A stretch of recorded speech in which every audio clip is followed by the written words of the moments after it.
Shalom Jemaat Surabaya City Blessing. Berikut adalah pengumuman Blessing Center hari ini.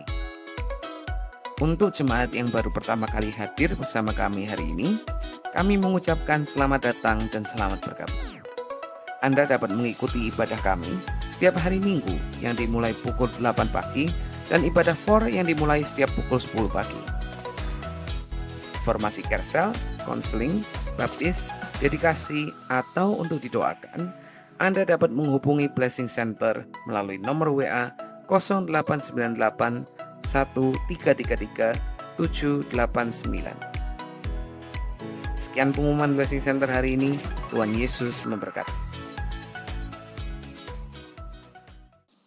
Pagi hari ini izinkan saya membagikan dengan cepat. Saya ada banyak slide-nya tapi saya akan go through dengan cepat aja. Satu heart of flesh, saya judulnya di sini adalah heart of flesh, artinya itu hati yang baru, hati yang masih segar, hati yang masih lembut, masih bisa berdetak dan berdenyut dan masih bisa bekerja dengan baik. Itu sebuah hati yang heart of flesh, hati yang baru. Tuhan itu mau memberikan kita dengan janji firman-Nya, Tuhan akan memberikan hati yang baru. Amin. Saudara mau hati yang baru atau mau hati yang lama? Ya. Kalau saudara memerlukan sebuah hati atau jantung ini ya, jantung yang berdetak ya, mau dioperasi, saudara perlu sebuah operasi jantung dan sekarang itu ada teknologi yang sangat luar biasa di bidang medis. Terakhir saya baca di Australia ada operasi jantung itu diberikan jantung yang baru untuk orang ini sehingga orang ini bisa hidup dilakukan dengan teknologi robot ya. Alatnya sangat kecil dan bisa memberikan operasi dan berhasil untuk pertama kalinya menaruh sebuah jantung yang baru di hati orang ini. Sehingga dia punya hati yang baru dan berhasil punya hidup yang baru, kesempatan hidup lagi ya. Jadi saya mengerti juga banyak beberapa kita kalau mengalami hal itu pasti kita mau cari jantungnya, donornya, organnya itu yang bagus. Nggak mungkin kita mau organ yang jelek. Ya, buat apa kita diganti kok tambah jelek ya. Jadi kita pun mau hati yang baru. Jadi itu yang kita mau, saya mau bagikan firman ini dari Lukas 15. Hati yang keras atau hati yang baru ya. Saya mau bagikan ini dari sebuah perumpamaan di kitab Lukas 15. Saya akan bacakan kitab ini dari ayat pertama, kita akan baca go through slide demi slide, satu persatu saya akan bacakan Lukas 15. Demikian firman Tuhan. Para pemungut cukai dan orang-orang berdosa biasanya datang kepada Yesus untuk mendengarkan dia. Berapa Bapak, Saudara, Ibu di sini datang hari ini bukan untuk mendengarkan seorang pembicara tapi mendengarkan firman Tuhan. Amin. Biasanya mereka datang kepada Yesus untuk mendengarkan Yesus ya. Maka bersungut-sungutlah orang-orang Farisi dan ahli-ahli Taurat, katanya ia menerima orang-orang berdosa dan makan bersama-sama dengan mereka. Saudara perhatikan baik-baik, ada dua kelompok di sini, para pemungut cukai dan orang-orang berdosa. Kelompok yang kedua adalah orang-orang Farisi dan ahli-ahli Taurat.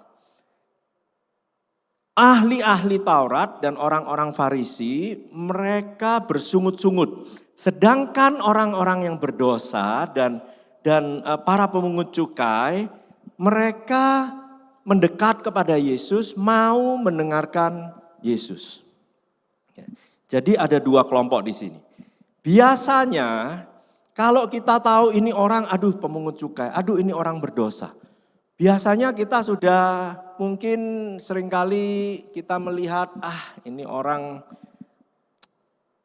gak ada apa ya, perlu diselamatkan, ini orang masih jauh lah dari Tuhan. Tapi ingat, ternyata orang-orang berdosa dan para pemungut cukai itu punya hati pengen mendengarkan loh. Tapi grup yang kedua, orang-orang Farisi yang sudah menyelidiki kitab-kitab Musa dan kitab-kitab scroll-scroll firman Tuhan, ternyata mereka bersungut-sungut. Loh, kok ya kebalik mestinya ya. Mestinya yang sudah menyelidiki kitab-kitab Musa dan mengetahui segala perbuatan ajaib Tuhan kepada bangsa Israel, seharusnya mereka bersukacita, bersyukur. Tapi kok bersungut-sungut? Bingung kan? Selanjutnya kita baca ya ayat yang keempat. Lalu ia mengatakan perumpamaan ini kepada mereka. Siapa ia? Yesus mengatakan perumpamaan ini kepada mereka. Kepada siapa mereka? Kepada yang bersungut-sungut. Jadi Bapak Ibu perhatikan firman Tuhan ini ya. Yesus katakan demikian, siapakah di antara kamu yang mempunyai 100 ekor domba dan jikalau ia kehilangan seekor di antaranya, tidak meninggalkan yang 99 ekor di padang gurun dan pergi mencari yang sesat sampai ia menemukannya.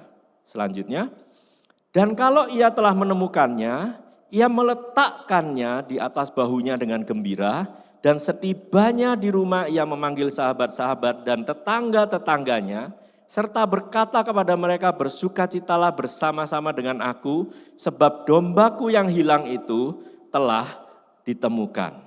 Ayat yang ketujuh, aku berkata kepadamu demikian juga akan ada sukacita di sorga karena satu orang berdosa yang bertobat lebih daripada sukacita karena 99 orang benar yang tidak memerlukan pertobatan.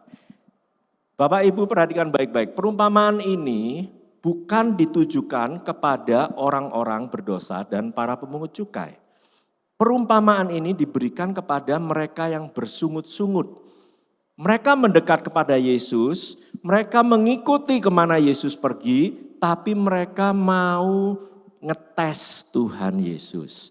Mereka mau cari salahnya Tuhan Yesus. Mereka bersungut-sungut bilang, ini kok maunya main sama orang berdosa. Kok ini maunya main sama orang-orang yang aneh-aneh begini. Kan mereka itu levelnya beda dong. Kita yang sudah orang dibenar, kita sudah dalam gereja, sudah Kristen. Kita mainnya harus sama yang benar. Tidak boleh main sama yang berdosa-berdosa. Tetapi perhatikan baik-baik ya saudara ya. Yang diperlukan itu bukan benar atau salah. Di mana hati Bapak Ibu kita semua. Hati kita ini masih penuh dengan belas kasihan, kasih karunia Tuhan, penuh dengan kasih Yesus, sukacita Tuhan Yesus, atau hati kita ini ternyata mulai sudah bersungut-sungut. Loh, dari 99 domba yang tidak hilang, Tuhan Yesus memberikan perumpamaan bilang, surga lebih bersukacita atas satu domba yang hilang, yang ditemukan, daripada 99 domba yang gak hilang.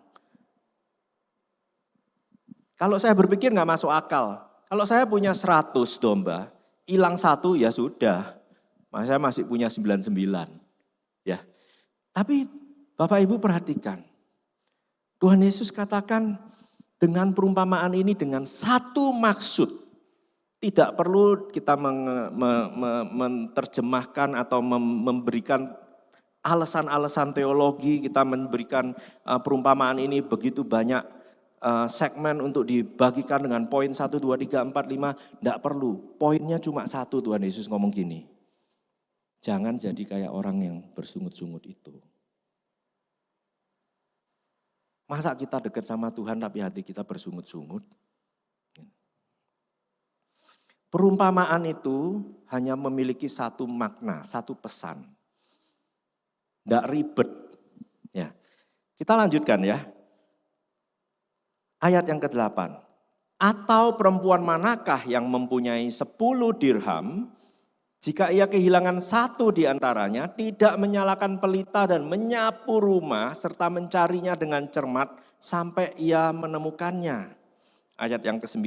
Dan kalau ia telah menemukannya, ia memanggil sahabat-sahabat dan tetangga-tetangganya serta berkata, bersukacitalah bersama-sama dengan aku, sebab dirhamku yang hilang itu telah kutemukan.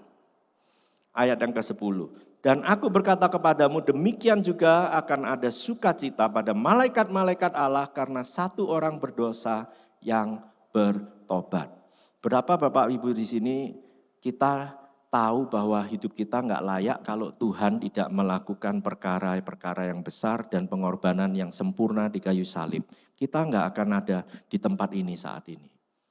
Keselamatan tidak akan ada untuk kita kalau Tuhan Yesus bukan yang melakukan pekerjaan yang sempurna di kayu salib. Betul? Jadi kita pun harus tahu makna dan hati Tuhan itu untuk kita tahu menyembah Yesus itu bukan soal musik, bukan soal worship, bukan soal gereja besar, gereja kecil, gereja yang luar biasa, pendetanya yang terkenal, yang enggak terkenal. Bukan soal itu. Tapi hati kita melekat sama hati Bapa. Ya. Bayangkan, domba-domba itu 99 dekat dengan gembalanya. Tapi kok bersungut-sungut? Kok ya lucu, gitu kan? Karena maksudnya perumpamaan ini bukan soal satu yang hilang itu loh. Tapi Tuhan katakan perumpamaan ini untuk orang-orang Farisi dan orang-orang yang bersungut-sungut ini. Makanya Tuhan Yesus bilang apa? Bukan orang yang gak sakit yang butuh tabib, tapi orang yang sakit. Orang yang gak pernah merasa butuh Tuhan, merasa dirinya benar, merasa dirinya beribadah dan religius, itu tidak bisa diselamatkan saudara. Karena keselamatan bukan karena perbuatan kita yang hebat, yang benar. Tapi karena kasih Kristus untuk kita. Kita lanjutkan ayat 11 ya, terus saja kita cepat. Lalu Yesus berkata lagi, ada seorang mempunyai 2 anak laki-laki. Kata yang bungsu kepada ayahnya, Bapa berikanlah kepadaku bagian harta milik kita yang menjadi hakku. Lalu ayahnya membagi-bagikan harta kekayaan itu di antara mereka. Istilahnya kalau orang Indonesia bilang kurang ajar ya, belum meninggal udah minta harta ya. Tapi bapaknya memberikan hartanya.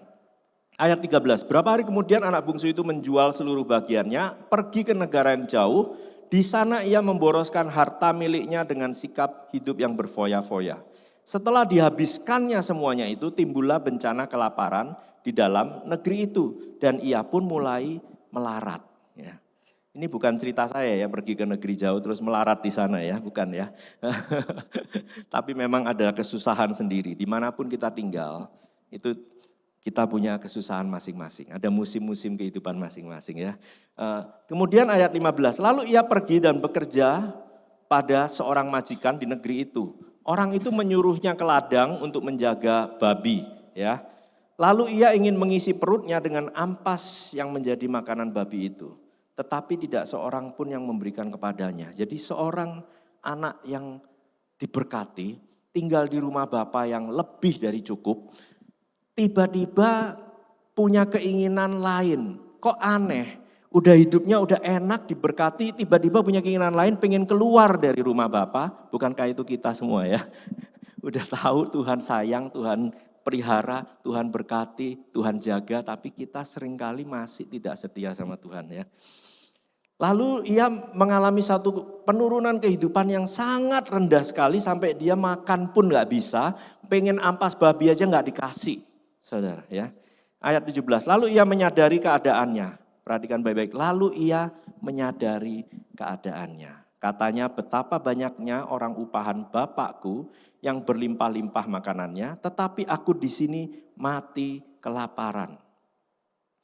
Salah satu putar balik kehidupan beliau adalah menyadari.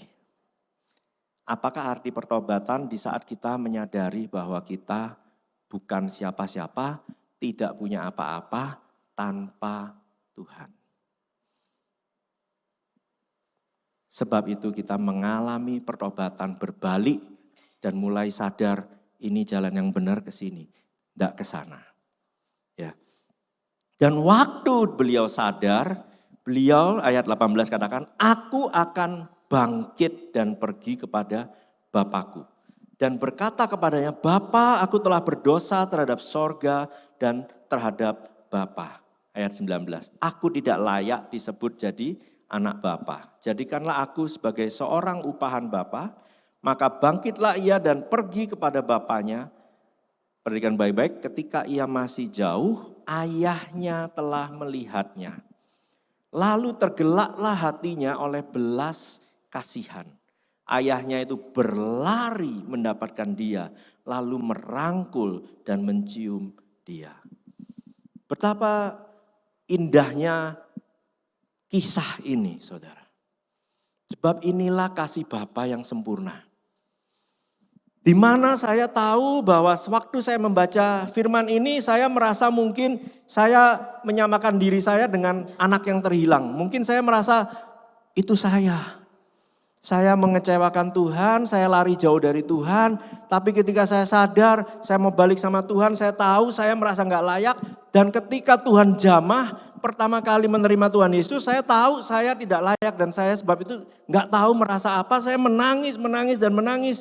Gak tahu apa yang saya rasakan, gak ngerti itu artinya hadirat Tuhan, gak tahu ngerti artinya kasih karunia Tuhan. Tapi ketika saya menangis, saya tahu saya gak layak.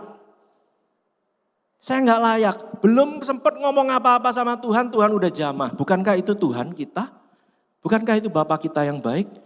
Sebelum kita sudah taruh pikiran kita udah mikir nanti aku mau balik sama Tuhan, aku mau ngomong begini, aku mau ngomong gitu, mau minta maaf sama Tuhan. Sebelum saudara berkata-kata satu doa pun, Tuhan sudah datang. Jamah hidup saudara. Ayahnya berlari mendapatkan dia lalu merangkul dan mencium dia. Saya katakan firman Tuhan ini walaupun kita cuma baca firman Tuhan, ingat ya, dengarkan firman Tuhan dengan hati. Sebab yang berbicara Roh Kudus, bukan perkataan saya. Yang berbicara Roh Kudus. Sepertinya hanya firman Tuhan kita baca saat ini ya. Tapi itu cukup saudara. Saudara butuh firman Tuhan. Amin.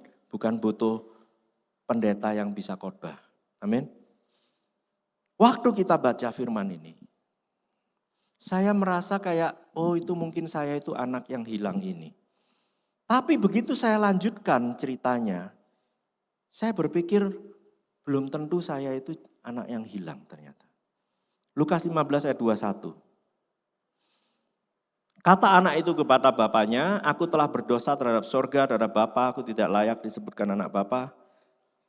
Tetapi ayah itu berkata kepada hamba-hambanya, belum anak ini selesai minta maaf, Bapak udah bilang, bawa jubah yang terbaik, pakaikan kepadanya, kenakan cincin pada jarinya dan sepatu pada kakinya. Ya.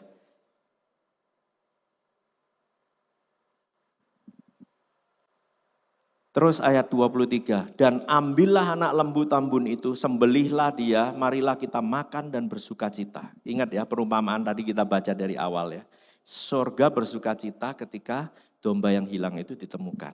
Ya, jadi ini semuanya nyambung saudara. 3 perumpamaan ini bukan 3 perumpamaan yang berbeda, tetapi 3 perumpamaan yang menjadi satu dengan satu makna, satu tujuan, satu maksud.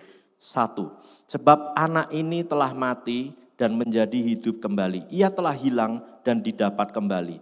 Maka mulailah mereka bersukaria.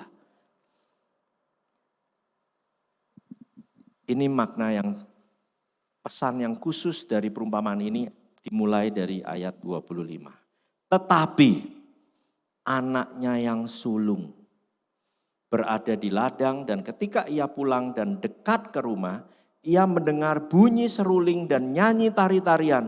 Lalu ia memanggil seorang hamba bertanya, ada apa? Ada apa kok kenapa ada pesta? Jawab hamba itu, adikmu telah kembali dan ayahmu telah menyembeli anak lembu tambun karena ia mendapatnya kembali dengan sehat. Ayat 28. Maka marahlah anak sulung itu dan tidak mau masuk. Saudara perhatikan kontrasnya, anak yang hilang ini tidak mau di rumah bapak, dia keluar dari rumah dan dia mau kembali masuk. Apapun itu dia mau jadi hamba, mau jadi budak, mau jadi apapun, asal diterima masuk rumah Bapa, dia lakukan apa aja. Tapi yang dia dapatkan kasih karunia Bapa. Dia belum ngapa-ngapain, belum berhak mendapatkan kembali tempatnya, Bapa sudah memeluk dia, berlari dan memeluk dia. Ya. Tetapi anak yang sulung, beliau juga ada di luar rumah, sama, dan dia tidak mau masuk. Karena bapaknya, dia merasa bapaknya nggak fair. Dia merasa bapaknya nggak harusnya ngerayain itu anak yang hilang, sudah murtad, sudah kacau, sudah menghabiskan berfoya-foya, tidak boleh, tidak layak masuk lagi ke rumah ini. Yang layak itu saya, anak sulung itu merasakan demikian. Marah anak sulung ini, dia tidak mau masuk ke rumah Bapa. Tapi indahnya firman Tuhan katakan, lalu ayahnya keluar. Si bapaknya itu selalu seorang hati bapa, selalu yang keluar menghampiri. Ya. Tapi ia menjawab ayahnya, bertahun-tahun aku melayani Bapa, belum pernah aku melanggar perintah Bapa, tetapi kepadaku belum pernah Bapa memberikan seekor anak kambing untuk bersukacita dengan sahabat-sahabatku. Saudara kalau pernah dengar ada satu kisah di firman Tuhan juga berkata, Tuhan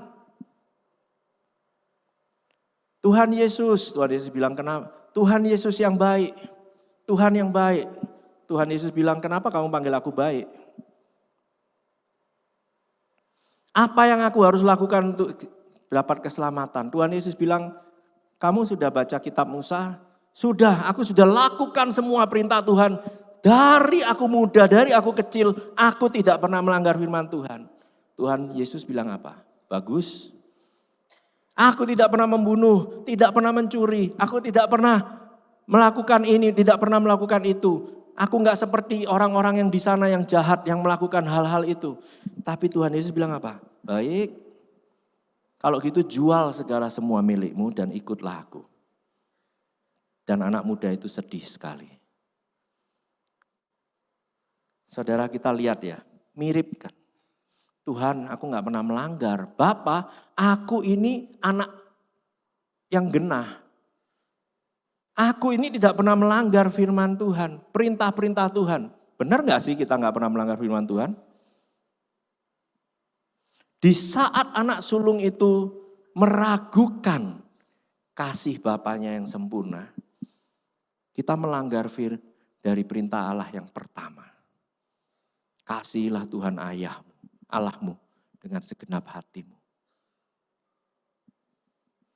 Kalau kita tidak bisa mengasihi Allah dengan segenap hati kita, tidak bisa percaya penuh akan kasih Yesus yang sempurna, maka kita tidak akan bisa melakukan yang setara dengan itu adalah mengasihilah sesamamu.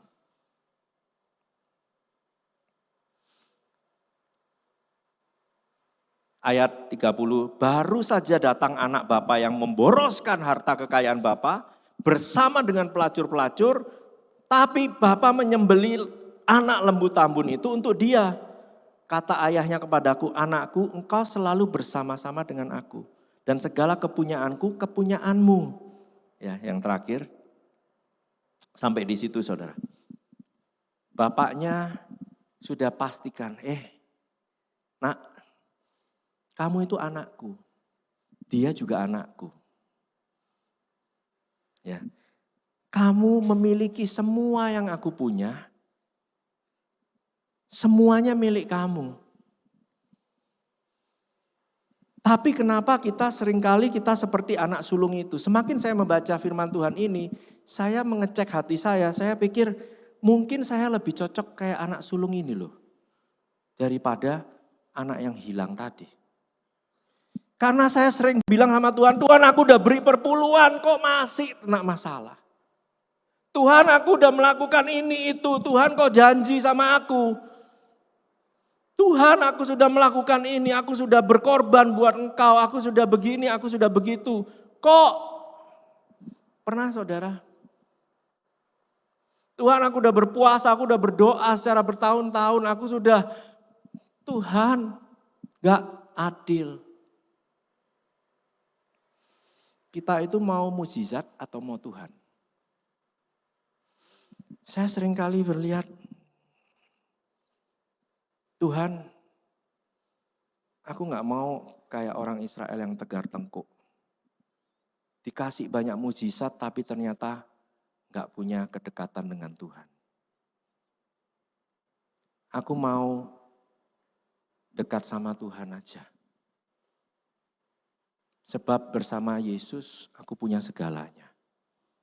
Tapi di luar Yesus, Yohanes 15 katakan, aku tidak punya apa-apa. Nothing. Kosong. Saudara mau melakukan segala perkara yang besar dalam pelayanan pun, 1 Korintus 13 bilang, kalaupun kamu dibakar demi nama Yesus, kalau kamu tidak punya kasih. Tuhan keras amat omongannya. Aku udah mati syahid buat nama Tuhan Yesus, masih dibilang gak ada apa-apanya. Karena yang penting apa sih? Kita punya kasih Bapa enggak?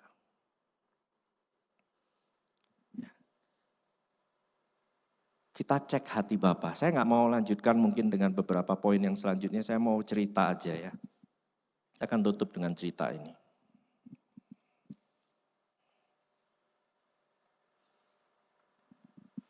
Saya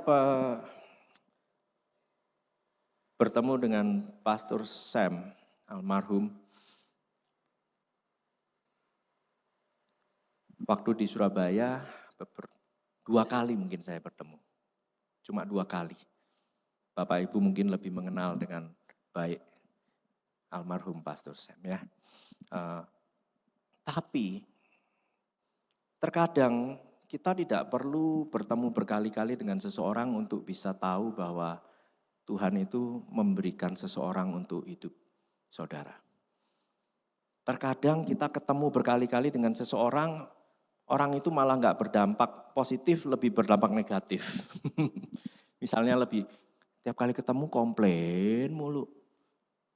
Tapi saya bertemu cuma 2 kali saudara dengan almarhum Pastor Sam. Dan di saat itu saya ada di dalam posisi di mana musim hidup saya bukan di atas tapi sedang di bawah. Dan ada banyak hal yang saya merasa saya benar dan kenapa hal ini terjadi. Saya merasa saya sudah melakukan ini, sudah melakukan itu, tapi kenapa Tuhan izinkan ini terjadi. Tapi waktu saya bertemu dengan beliau dengan tenang, beliau ada sedikit mengutip dari Lukas 15 ini, beliau katakan, kamu percaya enggak Tuhan punya kasih karunia yang cukup?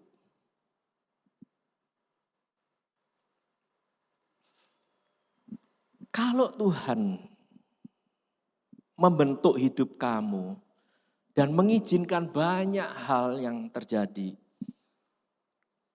itu belum tentu Tuhan itu enggak sayang. Mungkin itu tanda bahwa Tuhan itu sayang banget sama kamu. Dan beliau tidak menghakimi apa yang saya lakukan, kesalahan saya ataupun.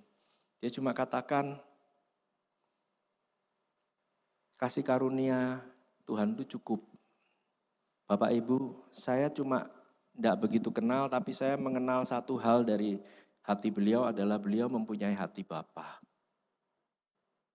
Beliau mempunyai hati Bapa di mana mungkin banyak orang saat itu tidak mau berbicara dengan saya, lebih baik menjauhi saya, tapi beliau datang. Dan beliau katakan, kamu kalau nggak bisa ke sini, enggak apa-apa, Yud. Kamu tahu kan, kamu masih bisa ke sana. Ada jalan lain yang Tuhan bisa bikin. Kenapa kamu harus stuck, buntu di sini? Mau nggak kamu melangkah, kamu ke sana? Dan saya pikir, benar juga ya. Dan saat waktu itu Ibu Fani, saya memberanikan diri untuk melangkah ke musim yang baru. Apakah itu mudah? Enggak mudah. Ya. Tapi saya ada di LA saat ini karena nasihat Pastor Sam untuk melangkah bersama Tuhan, bukan bersama sebuah organisasi. Penting sekali saudara, banyak gereja-gereja di Surabaya ini yang top, yang besar, yang keren, yang hebat. Saya baru ketemu dengan teman SD saya nggak pernah ketemu 35 tahun. Ketemu saya ternyata dia seorang pemimpin pujian yang sangat dikenal di komunitas gereja-gereja. Dan dia saat ini berpindah ke sebuah gereja yang sangat besar di Surabaya. Saya bilang, kenapa kamu ke situ? Saya bilang, oh sebetulnya saya ke situ dengan hanya satu tujuan. Saya berikan karena saya kenal gereja ini sebagai gereja yang sangat besar sekali dan biasanya pujiannya juga nggak mungkin nyanyikan lagu-lagu gereja lain. Selalu gereja-gereja sendiri gitu ya, ciptaan sendiri gitu ya. Saya bilang kok kamu tapi mau ke sana, kamu kan asalnya dari Nginden, gereja besar yang sekarang ya dengan hal-hal yang terjadi. Dan saya bilang kenapa kamu, saya bilang sama gereja ini saya mau ke situ, saya mau melayani di gereja ini tapi jangan stop saya melayani di gereja-gereja yang membutuhkan.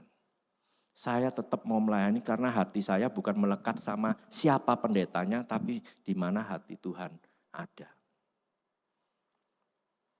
Dan saya mengucap syukur Bapak Ibu Saudara, itu harus menjadi hal yang ditanamkan dalam hati kita. Tuhan menanamkan Bapak Ibu Saudara di gereja ini, di rumah ini, di rumah Tuhan ini. Bukan sebuah kebetulan, bukan karena apanya atau ada apanya, tetapi karena apa yang Tuhan bisa lakukan dalam hidup saudara. Jangan kita tergiur dengan yang viral di sana, yang hebat di sini, yang mantap di situ, yang top di sini. Tapi hati kita di mana? Dekat enggak dengan hati Bapa? Ya. Di saat saya berpikir, saya sebagai seorang bapak, saya punya 3 anak putri. Ini yang paling tua 21 tahun, anak saya yang kedua 15 tahun, yang ketiga 14 tahun. Beli 2 dapat bonus 1. Dan saya waktu menjadi seorang bapak, saya sering berdoa begini, Tuhan jangan biarkan anak saya murtad atau jauh dari Tuhan. Setelah saya membaca firman ini, saya bilang, Tuhan jangan biarkan anak saya jadi orang yang anak sulung. Karena kalau sudah jadi kayak anak sulung, mau diomongin Yesus pun gak bisa. Kalau hatinya sudah keras, diomongin apapun gak bisa. Hatinya sudah sombong, merasa dirinya paling benar, Tuhan pun salah. Jadi kita jemaat Tuhan, jangan sampai kita punya hati seperti anak sulung ini. Pendeta, jangan sampai kita punya hati seperti anak sulung ini. Kita udah tahu banyak, bukan berarti kita benar. Kita tahu banyak sebab kita diberikan kewajiban dan tanggung jawab dari Tuhan untuk menjadi ambasadornya Tuhan. Bukan jadi ambasador kita sendiri. Hidup kita bukan milik kita tapi milik Tuhan. Amin. Jadi saya membagikan firman ini, saya mau katakan dari hati seorang bapak. Mungkin Bapak Ibu lihat, oh masih kelihatan muda. Ya enggak muda amat, udah hampir setengah abad. Tapi saya belajar banyak dengan menjadi seorang bapak, seorang ayah. Saya bisa mengerti bagaimana rumah Tuhan ini, Surabaya City Blessing dibangun bukan atas kehebatan seseorang, tapi kasih karunia Yesus yang sempurna. Jangan lupakan itu. Jangan ikut-ikut tren yang lain. Tapi kebenaran firman ada di rumah Tuhan ini. Fondasinya adalah salib Yesus, kasih karunia Yesus, karya terbesar, karya tersempurna Yesus di kayu salib. Sebab itu Bapak Ibu Saudara, iman Bapak Ibu tidak akan goyah. Mau musim apapun, mau saudara di dalam musim yang tidak bisa makan apapun. Mau dalam musim kering pun, Kalau kita bersama Yesus, tidak ada yang mustahil. Tuhan tidak menjanjikan mujizat, Tuhan menjanjikan penyertaan. Dan kasih karunia Tuhan cukup. Haleluya.